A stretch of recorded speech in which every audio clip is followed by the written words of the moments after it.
রাজীব আমার স্বামী, শুধু আমার 2015 সালে মানে আর্থ, এরপরে 16তে প্রোগ্রাম হয়, নিয়ে যায়। এরপরে আমাদের মধ্যে একটা কন্যা সন্তান হয়।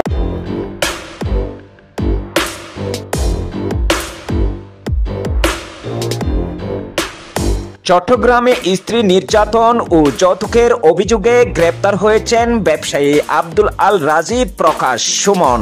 এছাড়া তার বিরুদ্ধে গৃহকর্মী শিশুকে ধর্ষণের অভিযোগে মামলার তদন্ত করছে পিবিআই। এ সময় মামলার বাদী কানিস ফাতিমা বলেন, অভিযুক্ত সুমনের সঙ্গে বিয়ের পর থেকে নানাভাবে যৌতুকের জন্য নির্যাতন করতেন সুমন। বিভিন্ন মেয়েদের সাথে হোটেলে গিয়ে রাত কাটাতো, বাইরে চলে যেত, বাসায় আসতো না। এগুলো নিয়ে কথা বললে আমাকে মারধর টর্চার করতো, সবসময় তালাকের হুমকি দিত, করতো।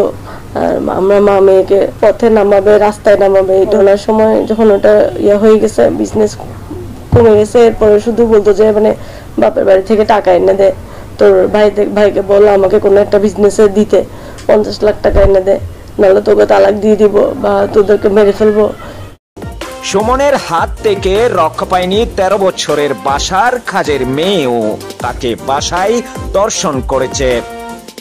স্ত্রী বাদী হয়ে মামলা করলে তদন্তের জন্য পিবিআইকে নির্দেশ দেন আদালত।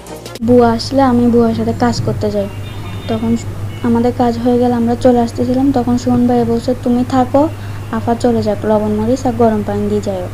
তারপরে আপা চলে আসে, আমি রান্না করে গেছি লবণ মরিচ আর গরম পানি দেওয়ার জন্য। তখন সুমন ভাই আমাকে জোর করে টেনে সুমন ভাইয়ের রুমে নিয়ে যায়। পর আমার কাপড় খুলে ফেলে, সুমন ভাইয়ের কাপড়ও খুলে ফেলে।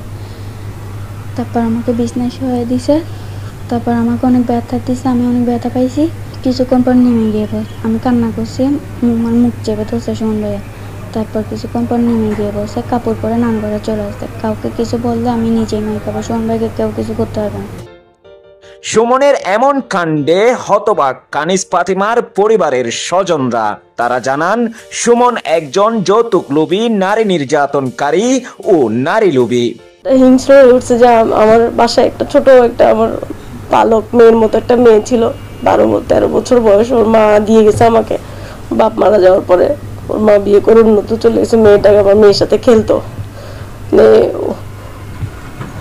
একদিন আমি মেয়েটাকে বাসায় রেখে পাসপোর্ট অফিসে গেছি, ওখান থেকে এসে দেখতেছি মেয়েটাকে আমার বাপের বাড়ি দিয়ে গেছিলাম, কাজ করতে গেছিল ওখানে। আমি এসে জিজ্ঞেস করতেছি, ও কান্নাকাটি করতেছে, কি হয়েছে।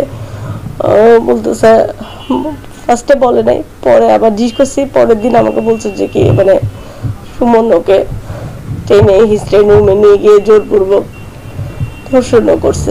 অনেক সময় শুনেছি, আমি দেখিয়েছি এই হসপিটালে ভর্তি হয়েছে, মেরেছে ওকে। তো এট লাস্ট যেটা হয়েছে, এটা আপনার একটা এতিম শিশুকে ও যে ধর্ষণ করলো, এটার পর আসলে আমরা কেউ এটা মেনে নিতে পারি নাই।